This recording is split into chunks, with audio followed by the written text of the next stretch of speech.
Here the R2D2 sits idle. I've been having a couple comments that want to know how I put this together. I built this with my dad.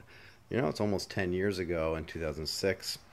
And so it's a little rough now, but if you just accept that it's been about 10 years since we built this. It's made out of basically wood, everything.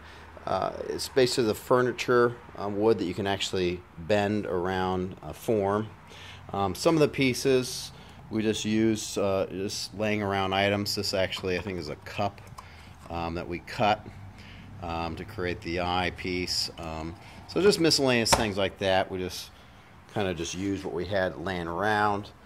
So it's all just wood pieces. We had some copper, bent the copper. So the way the motor mechanism works is we took the motor out of the hand drill and mounted it here. Now, I might have to tip it up, but let me see if I can get my camera back there. But basically, it just rolls on a rubber wheel that spins the other wheel. I'll try to get a better photo of that.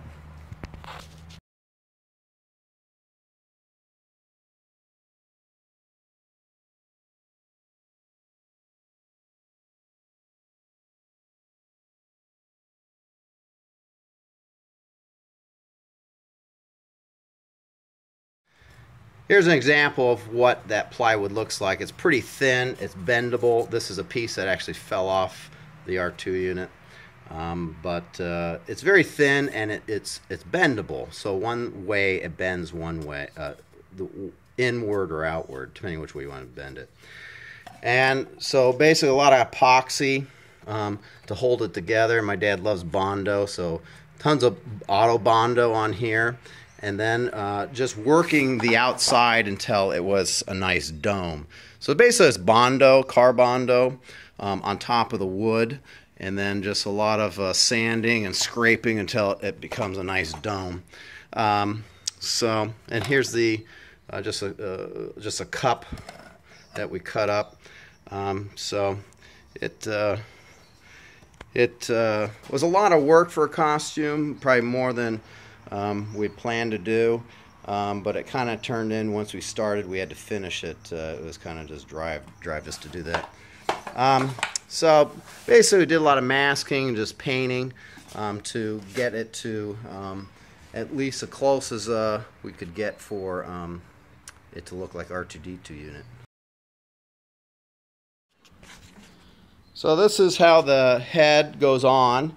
It just kind of sits inside of this lip here. And so this is actually some heavier gauge of the furniture plywood that you can bend. Here's the thinner kind. And it's just glued, this stuff is just glued on. So it just sits inside this lip here. And just so when you're inside, you just grab onto the plywood and rotate it. So it doesn't rotate perfectly, but when you're inside, it's much easier because you're grabbing onto the ribs.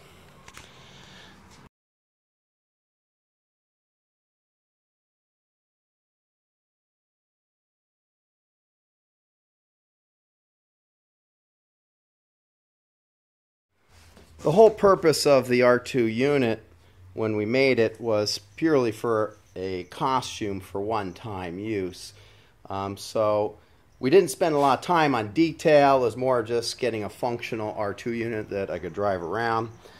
And so a lot of the stuff was just used from household items is actually a drain from a garden drain for your yard. This is actually some old remote or something box we'd used, and that's where I put the camera. So the camera was how I saw where I was going.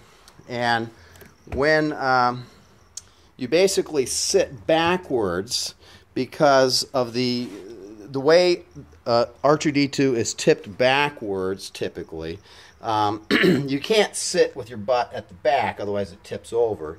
So you actually sit on the front wheel.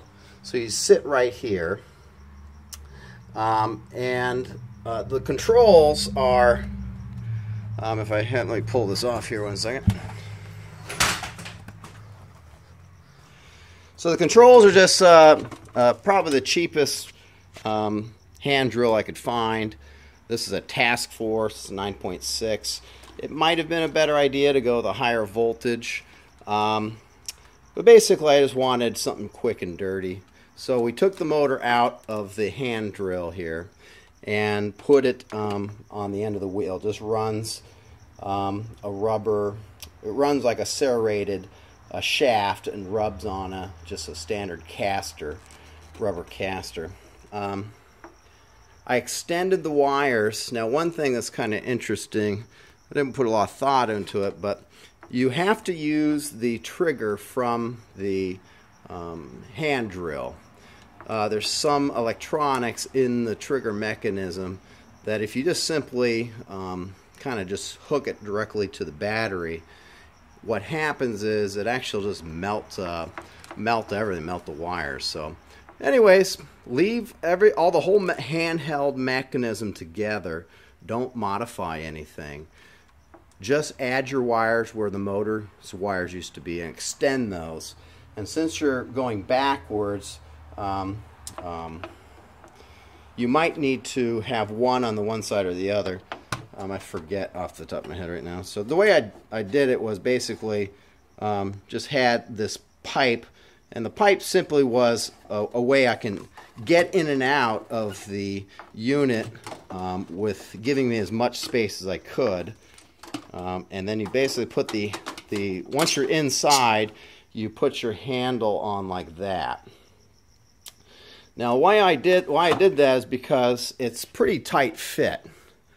I'm about 5'10", not super svelte, but at the time I probably was about the same size I am now, maybe 190 pounds, 195. Right now I'm 200. And when I did the video that's on there now, I was about the same size, 200 pounds.